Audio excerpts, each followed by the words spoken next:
Et on débute ce journal avec les résultats sportifs du week-end en football. Après 4 mois d'invincibilité, le LOSC s'est incliné dimanche soir sur la pelouse de Montpellier. Après une série de 13 matchs en défaite, les hommes de Rudy Garcia ont laissé l'équipe adverse s'imposer 1-0. Au classement de cette 24e journée de Ligue 1, Lille est toujours en tête avec 45 points. Rennes second avec seulement 2 points d'écart. En rugby, écrasante victoire du LMR face à Cahors en Fédéral 1. Samedi, les Lillois se sont imposés avec une large avance, 57-10. Il s'agit du plus gros score que la poule ait enregistré jusqu'à présent.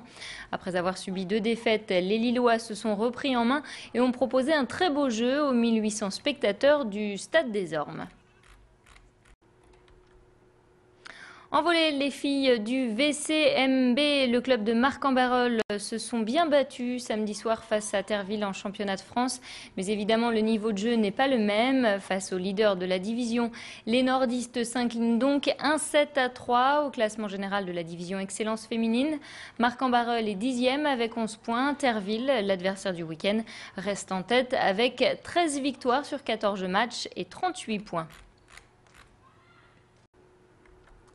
Dans le reste de l'actualité, ce fait divers à présent à Lers. Samedi soir, 2 jeunes de 16 et 17 ans ont été sérieusement blessés alors qu'ils tentaient de fabriquer une bombe artisanale. Alertés par 2 déflagrations importantes vers 22 h, les pompiers ont découvert les 2 adolescents au milieu d'un champ. Ils souffraient de graves blessures aux mains et aux jambes. Selon le Codice du Nord, le jeune de 16 ans a eu les 2 mains arrachées, un tibia fracturé et souffre de contusions multiples aux jambes et au visage. Son ami a eu une main arrachée et une plaie importante au genou. Les 2 jeunes tentaient de reproduire une réaction chimique qu'ils avaient vue sur Internet. Ils voulaient fabriquer un explosif à partir d'acétone et d'eau oxygénée. Au sujet de l'affaire Florence Cassé, les rebondissements se poursuivent. Un journal indépendant du Mexique affirme dans ses colonnes que le secrétaire de la présidence de la République a pris le petit déjeuner avec le président de la Cour suprême et 3 des juges qui devaient étudier l'appel de Florence Cassé le matin même de l'examen du dossier de la Française. Selon le magazine, le secrétaire de la présidence de la République a dit au juge que s'il déclarait la Française innocente, cela mettrait un terme à la carrière du ministre de la Sécurité publique et à la lutte du gouvernement contre la criminalité. De son côté, la Cour suprême mexicaine dément toute forme de pression. La liaison SNCF Lille-Dunkerque est actuellement perturbée. D'importants travaux de renouvellement de la voie vont avoir lieu entre Calais, Hazebrouck et Dunkerque, et ce jusqu'au 18 avril. Le transport des passagers se fera donc soit en bus, soit en TER. Ce matin, pour la première liaison directe entre Lille et Dunkerque en bus, une petite dizaine de personnes étaient du voyage et toutes n'étaient pas très contentes de cette liaison en bus, forcément plus longue. Écoutez ces réactions prises au micro de Baptiste Blic. Ça me gêne, oui, j'ai beaucoup de difficultés à me lever à 5 h du matin. Je préfère me lever à 7 h. Pas vous ? Avant que les travaux commencent, il y avait le train de 7h22 en arrivant à Dunkerque à 8 h. C'était un bon horaire pour les gens qui commencent le travail à 8 h, 8h30. Donc avant c'était bien, mais depuis que les travaux ont commencé, ça commence à faire un petit peu beaucoup. Ouais. C'est pas marqué sur le site de la SNCF. Donc on est, je pense, peu nombreux à être au courant des bus, mais c'est une bonne solution, je pense. Une rencontre est prévue vendredi entre les associations d'usagers et le directeur de l'axe concerné. Enfin, j'ajoute que le 8 mars prochain, un rassemblement est organisé par les usagers en colère à 17 h en gare de Lille-Flandre.